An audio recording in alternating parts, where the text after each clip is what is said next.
പൊരുത്തം, സത്യത്തില് ജാതക പൊരുത്തങ്ങളൊക്കെ പലരും നോക്കാറുണ്ട്.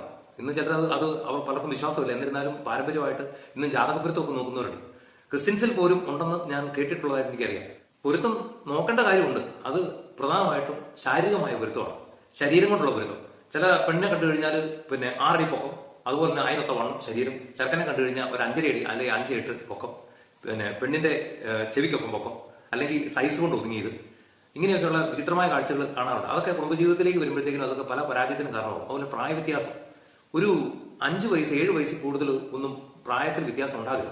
10 വയസ്സ് 12 വയസ്സ് 15 വയസ്സ് ഇങ്ങനെയൊന്നും പ്രായ വ്യത്യാസം കുടുംബജീവിതത്തിലേക്ക് കടക്കരുത്. അതൊക്കെ പിന്നീട് വരുമ്പോഴത്തേക്കും, അതുപോലെ തീരെ പ്രായം അടുത്ത പ്രായക്കാരാകാൻ ഇടവരരുത്.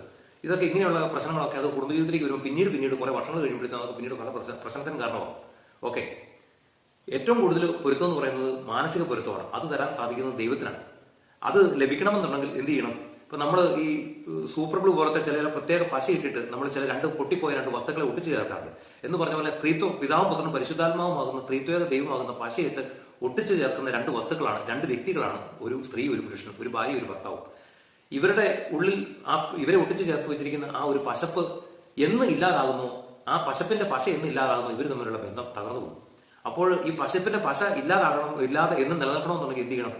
എല്ലാ ദിവസവും സന്ധ്യാപ്രാർത്ഥനയും ഒരുമിച്ചുള്ള സംസാരവും അവർ തമ്മിലുള്ള എന്താ പറയട്ടെ, ഈ മണിക്കൂറോളം ഫോണിലൊക്കെ നോക്കിക്കൊണ്ടിരിക്കുന്ന സമയത്തും അവർ ഭാര്യയും ഭർത്താവും അതുപോലെ അവരുടെ മക്കളും എല്ലാം തമ്മിലുള്ള ഒരു നല്ലൊരു സന്തോഷകരമായ ഒരു കമ്മ്യൂണിക്കേഷൻ ഉണ്ടാകണം. അതുപോലെ ഒരുമിച്ചുള്ള പ്രാർത്ഥന വേണം, ഒരുമിച്ചുള്ള ഭക്ഷണം കഴി വേണം. ആഴ്ചയിൽ ഒന്നെങ്കിലും മുടങ്ങാതെ പരിശുദ്ധ ബലിയിൽ പങ്കെടുക്കുന്ന ഒരു കുടുംബമായിരിക്കണം. ഇങ്ങനെയൊക്കെ ഉണ്ടെങ്കിൽ മാത്രമേ ആ ഒരു ത്രിത്വം, നമ്മളെ ചേർത്ത് വെച്ചിരിക്കുന്ന ആ ത്രിത്വത്തിന്റെ പശ നഷ്ടപ്പെടാതെ പോവുകയുള്ളൂ. പിന്നെ ഞാൻ ഇതിനു മുമ്പ് പല വീഡിയോയിലും പറഞ്ഞിട്ട് കുടുംബജീവിതത്തിൽ ഏറ്റവും വിജയത്തിന്റെ അടിസ്ഥാനം എന്ന് പറയുന്നത് പരിശുദ്ധാത്മാവിനെ സ്വീകരിക്കുക എന്നുള്ളതാണ്. ഇപ്പൊ ഞാനൊരു കാര്യം ചോദിക്കട്ടെ, കുടുംബത്തിൽ ഇപ്പം ഭാര്യയുണ്ട്, ഭർത്താവുണ്ട്, 2 മക്കളുണ്ട്. ഇതിൽ 2 പേര് പരിശുദ്ധാത്മാവിനെ സ്വീകരിച്ച് പരിശുദ്ധാത്മാവിന്റെ അഭിഷേകത്തിൽ കൃപയിൽ മുന്നോട്ട് പോകുന്നു. 2 പേര് സാധാരണ ഈ ലോകത്തിന്റേതായ രീതിയിലാണ് ജീവിക്കുന്നെങ്കിൽ ആ കുടുംബം ഒരു വിധത്തിലും സന്തോഷത്തിൽ മുന്നോട്ട് പോയില്ല. കാരണം നമ്മുടെ വീട്ടിൽ ഒരു കാറുണ്ട്, ആ കാറിന്റെ ബേക്കിലത്തെ 2 ടയറിലെ കാറ്റ് ഇല്ല, ഫ്രണ്ടിലെ 2 ടയറിൽ മാത്രമേ കാറ്റുള്ള ആ വണ്ടി മുന്നോട്ട് പോകും, നല്ല രീതിയിൽ മുന്നോട്ട് പോകൂ ഒരിക്കലുമില്ല.